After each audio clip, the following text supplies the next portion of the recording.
Skylar, where are you physically? Where do you live? I live in Washington, D.C., but in the recent months, I split my time between there and Toronto, where my girlfriend lives. Right. Little, where are you now? Toronto. Ah, little snow up there? A lot of snow. Yeah, it's been quite snowy recently. Where are Yeah, you that's based? North Carolina. Okay. So we have no snow, and today is like the first day that we have seen the sunshine in a week. So I feel like I should sort of turn to the window and photosynthesize a little bit, because start feeling like a vampire after a while. Yeah. That makes sense. Yeah, we've just got clouds here, but we've got snow, which makes it feel less like gloomy, I feel. Yeah, totally. Under normal circumstances, I live in Sweden half time. Okay. And so we get that. Well, it's actually worse in Sweden than Toronto. Like in November, there's the sun comes up at around 10 and then goes down at again around 2:30 or 3. So you see everybody running out of their offices in the middle of the day, sort of like looking, well, not up, but looking on the horizon for the sun just to get some vitamin D produced. So crazy. All right, well, ready to dive into this? Sure thing. Let's do it. Oh yeah, there you go. I'm sure as a swimmer, you've heard that before, right? Yeah, all right. Okay, I'm super excited to welcome Schuyler Bailar to our EDGI talk today. And what I'm gonna do, Schuyler, is I'm gonna read out a little introduction about you before we actually get into the conversation. So folks, this is who we're talking with today. So Schuyler Bailar graduated from high school as a top student and award-winning swimmer. He was aggressively recruited by most of the Ivy League and eventually committed to swim for Harvard University. Skylar is also the first openly transgender athlete to compete in any sport on an NCAA D1 men's team. Skylar swam by the time he was 1. He completed his first meet at age 7. By 15, Skylar was ranked one of the top 20 15-year-old swimmers in the country. In high school, he achieved 2 All-American designations. At the 2013 National Championships, Skylar's medley relay team was the fastest 15 to 18-year-old relay ever, setting the national age group record. There's more. So Skylar's difficult choice was to be true to himself and transition while potentially giving up the prospect of being an NCAA champion swimming as a female. It was a historic and timely decision. His story hit Facebook's top trending news and has been recounted in hundreds of outlets from the Washington Post to 60 Minutes and the Ellen Show. Well, EDGI isn't quite as exciting as the Ellen Show, but we're really glad you're here today. I'm glad to be here too. So just a little bit more. In 2019, Skylar graduated from Harvard, having swum 4 years on the most successful Harvard swim team in 50 years, finishing as the 8th fastest team in the country. At the end of his swimming career, Skylar was ranked in the top 15% of NCAA breaststroke swimmers. He was also awarded the prestigious Harvard Directors Award, an award that is not given annually, but only when an athlete makes an outstanding contribution to athletics through education. He's the 7th recipient in history. So Skylar is here today to share his journey, his insights, and his perspectives. And he's also recently been asked to serve on the board of the Eating Disorders Coalition, which we'll get into later. Welcome, Skylar. Thanks so much. I'm really glad to be here. Thanks for having me. Awesome. I know you have told this story so many times, and I appreciate your being willing to talk about your life and your decisions again. But I just want to start out by saying, some people who listen to EDGI Talks might think the story isn't for me, but I think it's so important for everybody to realize that Skylar's story could be your story. It could be your child's story. It could be your neighbor's story. And Skylar's story is actually important to all of us. So I really want to make sure that people stay tuned in and listen, because it's something we all need to hear. And I think sometimes people are, I'm going to use the word uncomfortable and definitely clumsy talking about transgender people because they're ignorant. So today we're going to shed light and we're going to talk about this journey. So let's just start out, given that this is about eating disorders, ultimately, talking about how you're making a decision to get treatment for an eating disorder is interlaced with your realization that you were transgender. Yeah. Absolutely. Well, I really appreciate that note about this story being something that most people need to, if not everyone needs to listen to. But I agree, there's sort of hesitance towards trans people with regards to this. So hopefully that's can make people feel a little bit more comfortable because we're really just people, and we just need to be learned about the same way anybody else needs to be learned about. With regards to my treatment of my eating disorder, actually, I didn't know that I was transgender. I didn't really think about my gender identity a whole lot when I was struggling with my eating disorder. I was just really struggling. And I remember not being able to find resonance with other people who had eating disorders and just kind of never feeling connected to anybody during that time. And I had sought treatment pretty soon into my eating disorder because I really I was like, I need help. I need a therapist. Like this isn't working for me. Like I just knew that something was really wrong when it started pretty early on. And so I was seeing a therapist for actually a couple of years and just wasn't getting anywhere. And I think it was because I wasn't dedicating the time to it. I wasn't really like, it was kind of like a checking the box, like, okay, I'm going therapy, like this is fine. But I was like consistently miserable for a while. And so when I got to the end of my senior year, I actually switched to a new therapist because I was like, this isn't working. And the new therapist said, this isn't working. You need to go Wow. to rehab. And this was at the end of my senior year. I was all ready and set to go to Harvard in the fall, and all set up to go to college. And she was like, "No, you need to take a gap year. You can't go to college.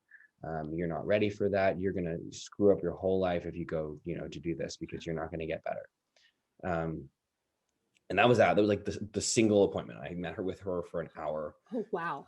And she called my parents in and was like, Skylar needs to go to treatment. And I was like, my life is ruined. Like, I don't know what I'm doing. But I knew she was right. Like there was something in myself, in my chest, that it was like, she's right. Like you're not getting better on your own. And like, you're fooling yourself thinking you're going to go to college in the fall and have everything be fine. So I did. I went to a treatment center, like literally the day after graduation. I went to a treatment center, and that's like what started this whole journey, because that was the first place that it really demanded that I stopped and I introspect, and that was the place that I figured out that I'm trans. And before that, and I talk about this a lot with athletes, you Sure. know, you reading your story, you were so hyper focused. Mhm. You were swimming morning, noon, and night. And, and that was your life. And it's a big decision to say, I'm going to take some time off and not go straight to college and get into treatment. Mhm. What did that feel like when you had to, I don't know, call Harvard and say, "No, I'm not coming right away," or how did that all go down? Yeah. Well, I had actually taken a couple months off of swimming already, maybe 1 month off of swimming because I had been struggling so much with my mental health. I actually didn't go to nationals that year. And my coach and I had a conversation about it. And I had just explained that I was like, I can't remember actually who started the conversation, but I think it was after practice one day. And he was like, listen, you need to take a break. Like something's going on with you. Like you're clearly not here mentally. Like you need to take a break. He was like, just finish up like high school champs, do that, and then you can come back later. And he wasn't being mean. I think he just really think he was like, you're mentally like struggling, and he could Right, see right. Yeah, that. So I'd actually like ran track. Like he was like, you can't stop like being athletic, please, right. like go do something, but don't swim because I think you need a break from swimming. So I actually ran track for a couple months. I hated it.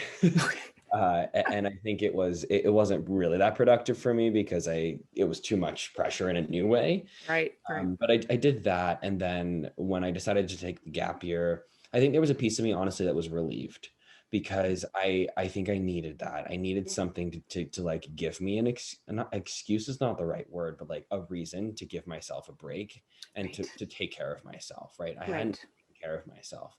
And so there was a piece of me that was relieved. There was another piece of me, a larger piece of me perhaps, that was like terrified.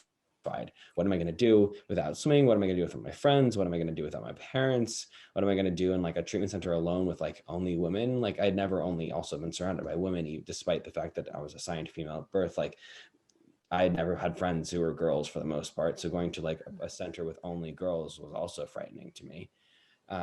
But yeah, calling the Harvard coach, I didn't have to call really Harvard. The deferral like is I think a thing you just like send in, and that's Okay, that. And I made that deadline, but my coach I had to call, and because I right, wasn't going to show up that fall. So right. I remember exactly where I was. I sat sitting in the car outside one of my friend's house at the time, and I called my coach to tell her, and she was actually really, really supportive. I was straight. I'm like a very frank person when it comes to this kind of stuff. So I called her and I said, listen, I have to tell you something. I'm really struggling. I have an eating disorder. I've been struggling, and I can't come to Harvard in the fall. I have to go to rehab. And she was like, okay.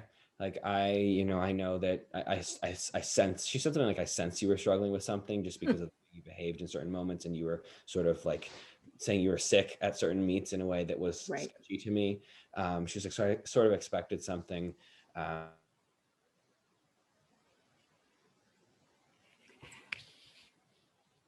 Somehow we have lost Skylar.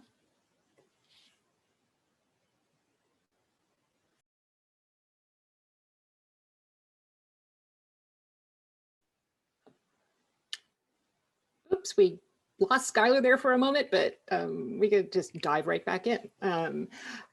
Thanks for fixing things up, Skylar. Let's go back to where we were. And I think you had just said that your swimming coach at Harvard was super understanding of the fact that you were going through some stuff, and maybe even had intuited that ahead of time. And then right before that, you were talking about you were going into a treatment program that was going to be mostly girls, and you actually hadn't spent a lot of time with all girls in the past. So let's jump to that and just talk about what it was like being in a program where there were only women.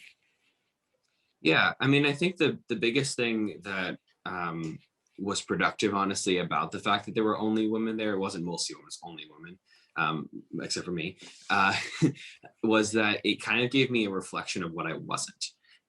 So I very quickly, I think, realized that the way I had discomfort with my body was very different from the way that they had discomfort with their bodies. Now, we're all struggling with eating disorders. There was no like getting away from that.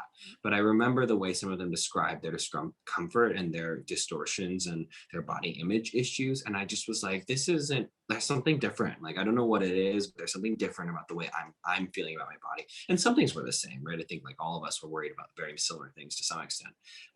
But there was something like strikingly different about the self-worth issues that I was having versus the identity issues that I was having.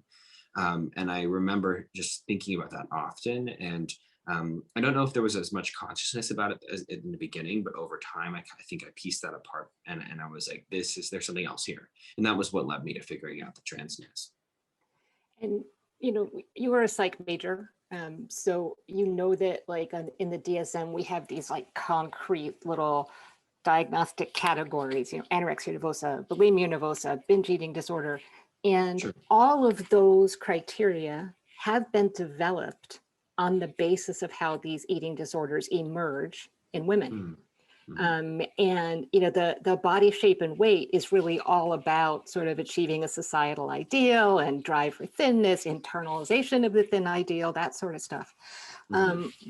But we need to, from what you're saying, make sure that our diagnostic criteria actually capture the whole range of how these eating disorders live across genders, across cultures, across ancestries.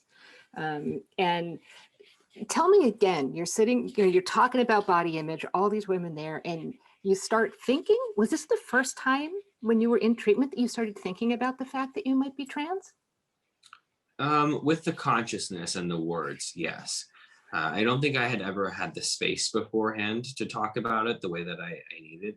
I remember when the feelings weren't new. I mean, one of the things I think is really crucial about trans people to recognize is that like we don't just become trans one day. It's not like we wake up and we're like, oh my God, you know what? I'm gonna just be trans today, right? It might feel similar to that because you've just realized the language, right? It's like, oh my gosh, that's it, right? But it's usually the acquisition of language to describe a past and a present and a future. But people sort of like forget that, and they're like, oh, so when did you like choose to be trans, or when did you become trans? And none of that language is like productive or accurate. So when I figured out that I was trans, it was that I was acquiring the language and the courage and the resources and the space to describe who I've always been. So I would say that as a child, I knew very clearly that I was a boy, or that in the language I probably would have used at the time was that I felt like I wanted to be a boy, but I didn't have the language to say, or the like I don't know, respect, honestly, for myself to say, I know I am a boy. It was just, I would say I want to be a boy. I religiously define myself as a tomboy because to me, like, I needed people to understand I wasn't a girl, and the language that I had available to me was tomboy. So I would like, hi, I'm Skylar, I'm a tomboy. It would be like the first thing I tell you about myself, Right. because you had to know. I needed you to know that I wasn't a girl. Yeah. But I think I sort of like blocked that out for high school because I was so ashamed of it. I felt like that was like somewhere I shouldn't have been. I very much felt like that boyhood of mine was wrong somehow, and I felt very ashamed is the best word of it. And so I would hide pictures of myself. I would try not to show pictures of myself to my new teammates or to my new friends who may not have known me as a child. And I tried very much to like skip that and be like this hyper feminine person that everybody said I was supposed to be, right? Kind of fitting that societal ideal. And there's definitely parts of my eating disorder that were built on that as well, trying to be this woman that I wasn't. But kind of going back to your original question about diagnostic criteria, like absolutely, we need to be inclusive of every, type. When I say everybody, every space body, right, that can suffer from an eating disorder, which is anybody, right? Anybody can suffer from an eating disorder. Any person can suffer from an eating disorder. Eating disorders do not discriminate. Therefore, neither should diagnosis, neither should treatment.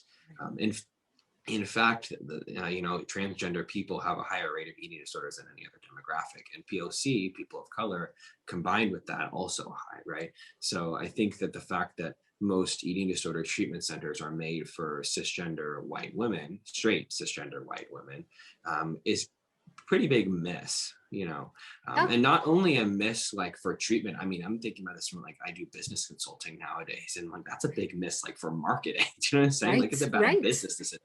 You're missing out on the largest demographic of people who could use your services. Yeah. So it's a miss in every single way, shape, and form. Right.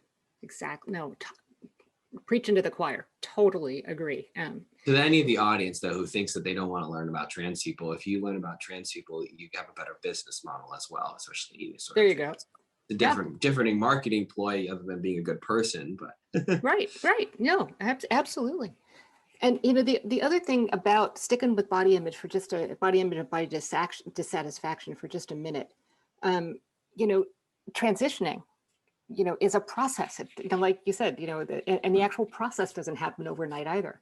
Can you walk us through sort of how your body image and body dissatisfaction changed as you transitioned to becoming who you are now? Yeah. I'd love to just do a quick definition, add another term to the list: body image dissatisfaction, body image issues, distortions. There's also gender dysphoria. So I'm sure you know what that is, but for any audience members who don't, gender dysphoria is a term that refers to the distress or the discomfort that arises from the incongruence of gender identity, so who I truly am, and the gender I was assigned at birth. So for me, that would be female, and the incongruence of my identity as male. And whatever distress that arises from that, it's not the fact that they don't match, but it's the distress that comes from that. That's called gender dysphoria. And some people are dysphoric about specific parts of their bodies, about their the way they present, the way they are called. So pronouns or names, these can all elicit dysphoria. And it's really important not to conflate that with body image issues. They might, add to each other, they could interact, but they're not the same thing. And the reason that's really, really important is because gender dysphoria is based in an incongruence of identity, whereas body image distortions are usually based in some sort of incongruence of self-worth, right? Thinking that somebody isn't worthy, right? Feeling like yourself isn't worthy, or feeling a lack of control in one's life, and then is asserting control over body, right? And these are very different, and the treatment is very different. Gender dysphoria can be treated with actual physical measures. So one of the most common treatments for gender dysphoria is transition, is physical changes, physical transition, medical transition, perhaps hormones or surgeries, haircuts, like changes actually do help gender dysphoria. Whereas body image issues, changes usually don't help it. It can actually make it worse, because the issue is not the body. The issue is the self-worth or the control feeling, right? The reason this is so important is because so many times in treatment, trans people are told, oh, of course you're insecure about that. Like all girls are insecure about their breasts, or all girls are insecure about their hips. And the reality is that can be a pretty harmful statement to a trans person, because it's like, okay, number one, I'm not a girl. And so let's get that out. Right? Yeah. And number two, like, I'm not insecure. Like, it might make me feel insecure as a secondary emotion or a secondary experience, but the primary experience here is that this isn't me. And you can run around on a list of saying about how this is, people are insecure, people don't like people, whatever. And it's not that simple. It's not that I just don't like it or that it makes me feel insecure. It's that it just doesn't fit me.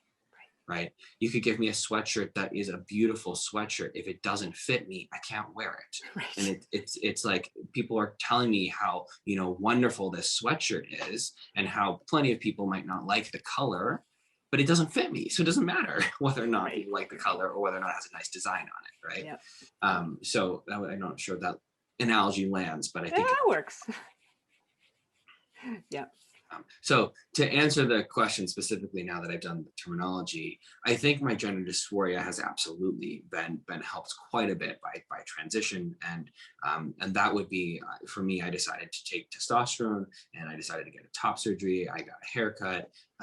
I go by he/him pronouns now as opposed to she/her pronouns, and I wear clothes that make me feel more comfortable, mostly from what could be considered the boys section or the men's section, but sometimes not. And this is just my transition, and I want to be really clear. There's no one way to transition. Nobody is required to do any of the things I did. That's just what made me feel comfortable, and those have really helped a lot of my gender dysphoria, and in turn actually helped some other body image issues, because a lot of body image issues, I think, for me stemmed from my gender dysphoria. But that doesn't mean that it healed everything. I also, like, my eating disorder was also had also lots of other roots, right? I'm a person who has lots of complexity to him, and it didn't just start from my gender dysphoria, from being trans. There's a lot of other things from childhood, and like just messages that I've gotten from the world, and being raised in womanhood despite being a boy. Lots of trauma that I experienced from that. And so there are other things that I had to heal from. There was definitely a lot of CBT that has helped me a great deal with being able to deal with any other body image issues that come up. And I am in no way like healed or like immune to body image issues these days, but like I just have a better way of, I'm going to say, metabolizing them in my head. Like I have a better way of digesting them and being like, hey, let me just like work through this, and instead of using food as a treatment for that, or as a way to deal with that, I use my CBT tables, or I use like expressing my emotions, or I play the guitar, or whatever, right? Just having better coping mechanisms. So having tools. Does that answer your question? Tools. Yeah, no, you did. And it not only answered my question, but I think it goes actually back to that diagnostic thing. It's sort of like trying to fit a square peg into a round hole and forcing whatever issues you are having around your body and your gender into traditional eating disorders, body image issues, because it doesn't fit. It's yes, they can be parallel, but obviously they both have to be addressed in order to, treat someone effectively who's trans.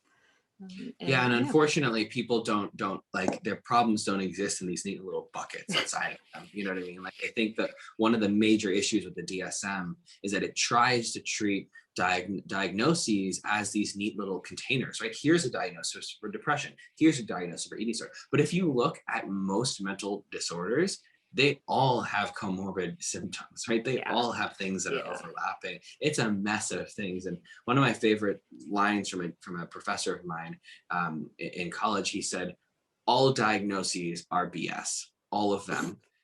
All symptoms are real. He was like, all diagnoses are a lie, all symptoms are real. He was like, does that mean we need to throw out diagnoses? No, but my point is that a diagnosis is just a label you're putting on a collection of symptoms. And the symptoms are real. Address the symptoms. The diagnosis, like, and I love thinking about it that way. As humans, we're messy. It's like we're just not that organized in our brain to have our psychology actually recapitulate those little chapters. And one of the things that we're seeing, because EDGI is a genetic study, right? So Eating Disorders Genetics Initiative, but we're only the eating disorders group. There's an anxiety group, a depression group, a schizophrenia group, and we're finding all these genes that overlap. So, it makes sense on a biological basis that we're not you know, discrete little entities hopping around with our labels. Yeah. So yeah, I kind of like, I maybe half agree, maybe 3/4 agree with your professor's statement, because diagnosis does help us communicate with each other about certain Right. things. And his argument wasn't to throw them out. It was more No. just to making a statement of how comorbid most mental health issues are. There I have 100% agreement. No question about it.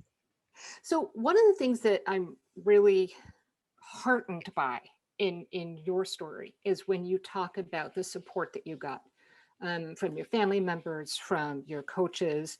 And there's this one story that you tell about when you read your letter out to your grandparents, which I'm going to be, I mean, when I first read that, I just welled up, right? Because it was such an amazing story. And I get a little emotional about things psychological with families. So that explains my psychology. But I know you've told it before. Would you be willing to tell that story again today? Sure. Yeah, absolutely. So my grandmother is a conservative Korean Catholic immigrant. And she moved here with my mom and that whole family in the late 1960s from South Korea. Like I said, very Catholic, comes from a very Catholic religious family. And when I first was coming out, I actually came out as gay before I came out as trans, because I knew that I liked girls. I thought, okay, I'm supposed to be a girl. Like maybe that's the thing that's different about me. But I decided not to tell her. I thought, you know what, at some point I'll marry a woman, but between now and then, like she doesn't need to know nothing. So I didn't tell her. But when I came out as trans, I was like, I'm gonna look a little different. I'm gonna sound a little different. I can only tell her I'm like sick for so long. And I knew there's gonna be potential media coverage as well because of the whole like athlete thing. So I knew I had to tell her. But when I came out, I actually came out on Facebook first. I got sick of telling people one at a time and having all these millions of conversations of like, hi, I'm trans, blah, blah, blah. So I made a Facebook post and I was like, this is it, everybody, here we go. But my grandmother has a Facebook. So I blocked her on Facebook. I told people not to tell her. I said, please let me get there on my own. So like you said, I wrote her a letter, and I tried to, you know, wrestle with the language as well. My grandmother is, like I said, Korean, and she speaks English, but there's a little bit of a language barrier. So I wrote her a little bit of a letter trying to explain what it meant to be transgender. I also tried to translate the word transgender. Turns out the translation for transgender is transgender, just said in a Korean accent. So it sounds like tudan se chenda. And gay, for example, is gay. So those words really weren't going to help me in translation. So I instead explained it. I added a paragraph that said, listen, Harmony, grandmother, I'm telling you this because I love you and because I respect you deeply and because I desperately want you to stay in my life. So I went to go read her this letter. It was me and my mom. And we sat them down at the kitchen table. It was my grandmother, my grandfather, and my mother. And I read them the letter. And I ended with, I love you. And then I waited. And my grandfather actually begins to clap. And he goes, so you come out of closet now. I'm like, Harabaji, grandfather, it took me months to figure out how to explain this to you, but you already have the words. I mean, coming out, I mean, he's like an 85-year-old, like old Korean man. And he's like, you're coming out now. And my grandmother looks at me and she's got this really stern look on her face. And she's like, I knew that. I'm like, how do you know that? She's like, I knew that. Okay, so now I have 2 grandsons from your mother. That's fine. My mother is now bawling. And I'm kind of like, what is the catch? Like, I feel like I'm missing something here. And my grandmother, she like launches into this discussion of how it's normal that I'm transgender and how all these things happened in my brain to make me transgender. She's like, you have boy hormones. I'm like, I mean, that's part of the problem. I don't have those, but okay. She's like going on this rant about all the science. She's like, oh, I was watching videos on Korean Red YouTube internet. I'm like, what are you talking about? What is that? Because all of the information is wrong, but it doesn't matter. It got her there, right? Right. Fix the biology later. So she goes on all this and she's like, okay, so you can be a boy and you can be a brother and you can be a husband. I'm like, wait a second, husband, slow down. You can be a doctor. I'm like, oh my God, gender roles. Okay, we'll have to get that one also later. But you can be a man. But in Korean culture, it is the daughter's responsibility to take care of their parents. And your mother has no more daughters. It is still your responsibility, Skylar, to take care of your parents. Mm-hmm. And I actually said to my 83-year-old Korean conservative Catholic grandmother, I said, dude, I got you. But I have her words, pumo hyodo, it means take care of your parents, mother, father, filial piety, tattooed in her handwriting. beneath my mastectomy scar, next to my heart right here. It is my tribute to my history, to her, to that promise that I made her, to the daughterhood I was assigned that I never truly identified with, but the duties of which I absolutely will fulfill. And it's a proof really of possibility, right? To have a Catholic immigrant grandmother accept her transgender son with open arms is very rare, unlikely. It is a privilege that I hold that I'm very grateful for. But it shouldn't be a privilege, right? It absolutely should be an expectation. It should be a common occurrence to have, family members accept their kids with open arms, but it's not. And so for that, it's a privilege. But I'm absolutely fighting for the day when it's not. And still, in any world, it is proof of possibility that somebody can leap over all these barriers that she had every excuse, right? Language, religion, culture, generation, age, right? So many things that she could have said, no, I'm not accepting you for, right? But she said, you know what? I'm gonna lead with love. And that's been that. It's been consistent. She's the only family member to consistently call me the right pronouns always. She's never misgendered me. She has now all these new epithets for what she calls me, of like, you are Superman, you're a great man. Everything is like about, and she very, I think, works hard to include my masculinity in it. She's been wonderful. And it came totally out of the blue. I mean, I thought she was going to be the most difficult person to come out to, and she was the easiest by far. And what a role model, Absolutely. I totally agree that this should be an assumption, but, people aren't there yet. And the fact that an 80-some-year-old Catholic Korean woman could do it with such grace. Yeah. It's so easy. It's a She beautiful never story. she never asked me a question about my body. She never has asked me an intrusive question about anything. She doesn't care. Her questions are always, have you eaten dinner? Like every time I call her, she's, have you eaten dinner? How's your girlfriend? Like she doesn't care. Or maybe she does, but she knows better than to. I don't know. I have no idea. And she just was like, okay. And I really cannot tell you where that comes from, except to know that it's from love, because she spent my childhood giving me pink dresses and makeup because she thought I wasn't girly enough. But then, and she was always pushing me to be more girly. Right. Was nervous, I think, that I was gay. And then when I came out and finally said, this is who I am, she was like, okay, fine. Yep. And I think she just needed me to say something, honestly. I think she needed just to be told. And then she was like, great.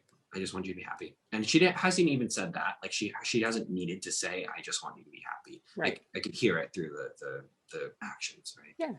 She just cares about you. Yeah. Whether and it's just been so simple. And the great thing is that I have so many Korean family members. Like I can't even tell you how many I have, because both my grandparents are one of 6.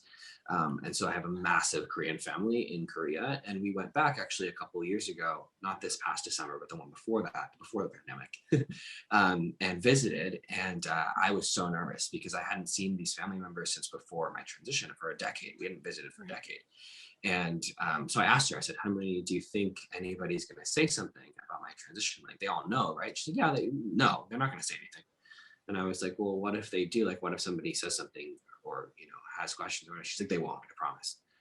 And I was like, oh, okay. And I was like, well, what if they do? And she's like, well, I'll yell at them. And she's very much the matriarch of the family. Right. So they will listen to her. And nobody said a thing. In fact, anybody who said anything was positive. They wanted to know about my media attention or whatever, right, but right. Nobody had anything negative to say. Go grandma. Yeah, go grandma. She's definitely a key player to keep on my side. Yeah, with all that power in the family too. That is. Thank you for telling that story, because it hit me the first time and it hit me this time too, because it's like just being accepted, being understood, and when you expect something to be so difficult and then someone really understands, that's connection. That is. Yeah, that's it's such a privilege, I think, in any space to have somebody understand you without questions. And really the only caveat to be something you were gonna do. I was already gonna care for my parents. So I so appreciate her willingness and her love. And I just think it's such an example for all of us, including myself, to follow, because the not having questions was huge. I mean, it was love without barriers. And I think all of us should take that. Because even us who call ourselves not bigoted or not transphobic might still have questions. And I think that our love shouldn't have questions. I wish we could just stop there and frame that last sentence and say, this is what we're walking away with today, because that's just gorgeous. But I do have a couple more questions. Okay. But this gets more into the eating disorders side, because I Sure. know you were recently selected to be on the board of the Eating Disorders Coalition, and that is a group that is near and dear to my heart, having served on the board and served as vice president and worked with them on Capitol Hill for decades. So tell us a little bit about what you hope to achieve as a board member of the EDC. Yeah. And actually, everybody might not even know what the EDC is. So this is like the main policy organization for eating disorders that sort of Right. goes up twice a year and advocates for research and treatment and just eating disorders related bills. Yeah, absolutely. So first of all, I'm honored that I was even asked to be on the board. Actually, somebody I worked with during treatment was the one who asked me to be on it. So it was a really interesting full circle that kind of came from having that person be a provider to me and then asking to be somebody to work with me. So I am actually I'm very excited to be a part of it. I will be very transparent. I am very green to policy work. I have not ever done a significant amount of policy work. So a lot of me in this first year on the board has been learning. For first 6 months, I've just been learning and listening and kind of seeing how things work. I'm most excited to bring just my experience as a trans person in eating disorders and a trans person in advocacy. I mean, I've done a lot of work in advocacy at this point. And I feel like that's a valuable voice to bring to the table, because not a lot of people have, first of all, are trans with eating disorders that are able to talk about it right now, because we just don't have a space for it. And then the second thing is, I think that just the education and the background of having a trans person who's had this experience, like who can say like, oh, wait, that doesn't work, don't do that, right? Or, oh, like we need to make sure we include trans people here. Or let's have a citation that says like, oh, trans people also, right? Has been really important. And I haven't done too much input recently, just or yet, because like I said, I'm very new to all of it. But I'm really hoping that's what I can continue to bring, is that insight. And just like, I think there's so many, what's the right word? Oversights when only cis people are in a room, not because anybody is doing anything wrong, but just because there aren't trans people to bring their experience, right? And so I'm hopeful that those can be the holes that I fill. And that's actually great, because one of the things that we learned, when we go do advocacy day, they take me along as the numbers person. I give them the statistics, and this is how bad eating disorders are, but the Congress people and the senators and the staffers, what they respond to are stories. That gets so much further. I mean, they need the statistics for the background, but it really is the stories that get to people. So I think you're representing, the trans community in the EDC and across the board in eating disorders is just so important, because, there've just been so many groups that have been overlooked. A couple of weeks ago, I talked with Charlene Small and Mazzella Fuller, who wrote the book that just came out about treating Black women with eating disorders. And it's like, and we just need to we all start our papers out or our talks out with, eating disorders don't discriminate. Well, we got to walk the walk and not just like talk the talk, right? So, I think it's super. So I am just, that's how I got to you. It's like I saw your name on the EDC, like he was just selected to the board. I was like, oh my God, I need to talk to him, because finally you're someone there. Not to put pressure on you or anything, but it is. It's okay, your I do voice well is under critical. pressure. Not true. You're an athlete. I should know better. Yeah. No, I'm really grateful to be able to have the position. I think that I want to make sure I walk through it knowing that I can't possibly represent all trans people while also being asked to represent all trans people at the same time. It's a very difficult balance to strike. But luckily, I think I have a good amount of experience doing so, because that's what I've been doing in advocacy for years. So yeah, I'm just one trans voice, but having just one trans voice is better than having no trans voices. Absolutely. So I just think it's really important in that space. Yeah. Absolutely. What's next for Schuyler Bailar? What's next? Lunch.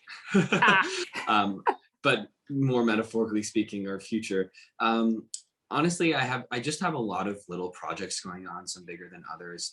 The most exciting next thing that's coming up is in September. My first novel will be published. So I've been working on and finished a novel that will be published by Crown Imprint of Random House, Penguin Random House Publishing this fall. And it's about a transgender swimmer, and surprise, but it's a child's book. So it's about a 13-year-old tween. Oh, cool. and his story. And that will come out September 7th. And the release is already online, and I should be publishing it soon on my Instagram. So that's all there. Okay. So if you or anyone else wants to buy that or put it up on any websites, I'd be so appreciative. Oh, yeah. But that's my biggest next thing that's coming out. But beyond that, I'm just kind of chugging along doing the work that I do, DEI consulting, life coaching has been something that I've been doing quite a bit of recently, mentorship of folks. So if anybody here has clients that are struggling with eating disorders who are also trans who need a little bit extra guidance, it's something that I also help with. Just kind of providing, not therapy, as I'm not a licensed professional at all, but just providing my insight and my experience for anybody who needs it. Yeah, I have to work on another book, book 2. Now that book 1 is being published. Yeah, lots Have a title yet, of like or small projects. does your book have a title yet? Yes, it is called OB is Man Enough. All right. And for people who want to find you, you want to tell us about the best website to find you on? Yeah, you could find me on my website, which is pinkmanta.com, pink like the color, manta ray like the animal. That's also my Instagram handle. That's the best place to find me. If you want to keep up with what I'm doing on a daily basis, my Instagram is the best way. I always put up resources for trans people and other marginalized groups. I talk a lot about what I do on a daily basis, and you can usually find all my events and exciting things on there. So I would stay tuned on my Instagram and my website for upcoming things. Awesome. And, this is an EDGI talk. So we're talking about the EDGI study, the Eating Disorders Genetics Initiative. And, Sure. We're all over social media too, at EDGI study, EDGI study. But we want to make sure that trans people participate in this research as well. And any thoughts about encouraging people or understanding why it's so important to have representation in our genetic studies too? Yeah, 100%. Well, kind of like what we were talking about earlier with diagnostic criteria, if we don't include a diversity of people, then what the research is going to show is only what the research shows, which is on the people who have been researched, right? We can't extrapolate to everybody by just researching one demographic of a population. And this is an issue that is like deep in most research, and especially most psychological research. It is almost exclusively done on middle to upper class, educated, elite white people. Yep. And usually cis white people, right? Straight white people. Yep. But for the most part, these things are driven by psych people in college who are psych majors in college who are taking credits who have to, and that ends up being the educated elite, mostly white, right? Yep. So that's an issue because the population is not mostly white. In fact, the highest rates of mental health issues are usually actually within marginalized POC populations because they're not getting the resources that they need. And they're not getting, and when I say resources, I don't just mean mental health resources, I mean food, right? I mean like money, I mean, socioeconomic resources, schooling and parental resource, right? All these kinds of things. So anyways, that aside, or I guess that included, right? We need to be studying people of all, genders, of all races, of all ancestry, of all body sizes, right? In order to really make sure that the research is comprehensive and that it can be extrapolated to people beyond the actual cohort of research. And in order to do that, it has to be a representative population. That's how research works. I'm just like talking about statistics now. Right. And unfortunately, most research is not representative of the population it's trying to describe. So trans people must absolutely be included in these studies because we're included in these issues, right? We are also people who struggle with eating disorders and with mental health issues. In fact, like I said earlier, we are struggling at a higher rate than most of the people due to societal discrimination and other issues, right, with incongruence of identity. So yeah, trans people 100% need to be included. All right, thank you for that. Any last words or things that we didn't hit on that you want to make sure you mentioned today? Yeah, I'll say one more thing. I think one of the things I struggled with a lot during my eating disorder was how do I say this? I struggled with believing that I would get better. I spent a lot of time, and I think this is not specific to me as a trans person, or really, I think it's anybody who could struggle with mental health. I really struggled with believing that I was going to get better, and I thought that because I saw people who did get better, and they were like, "Yes, I always believed there was something." I thought if I didn't believe that I could get better, that I wasn't going to get better. And I was like, if I just like, I have to somehow believe it, but I don't believe it. So how am I going to get there? And I realized at some point during that journey that it wasn't actually about believing in the end or even being able to see what the end looked like. It was just about taking the next step. And I always encourage folks to think about that, because I didn't get better because I believed in some grand ending. I didn't even, I had no belief of where I am now, right? Sitting in a place of recovery, in my trans body, in my trans joy, talking to somebody about this experience and being able to talk about it from a place of joy, right? Never thought that I never even remotely envisioned that. There was no possibility of me even envisioning like the next month. How was I going to envision my future, right? But I realized over time that I just had to believe that there might be more. It was a maybe there's more, right? Maybe this isn't it. And maybe I can get there, right? I don't know what there looks like, but maybe this isn't it, right? Yeah. And I always say, if you can't hear yourself saying that, a little voice in your head, then hear me, because I promise you there maybe is more, right? So you don't have to believe in the ending. You just have to take the next step. I can't think of a better ending. That is such important advice for everyone, and it doesn't have to be 100% changing your future, just keeping the door open a little bit and letting a little bit of that light shine through. Absolutely. Or just turning the knob, maybe the door's still closed. Like, I just think that there has to be these interval steps to get there, because if you try to go the whole way, you're never going to get there. But if you can always take a step. And it's not linear. Yep. You can always go around in circles too. Exactly. That's awesome. Well, Skylar, thank you so much for talking with us today. And everybody, please go to Skylar's website, Pink Manta Ray.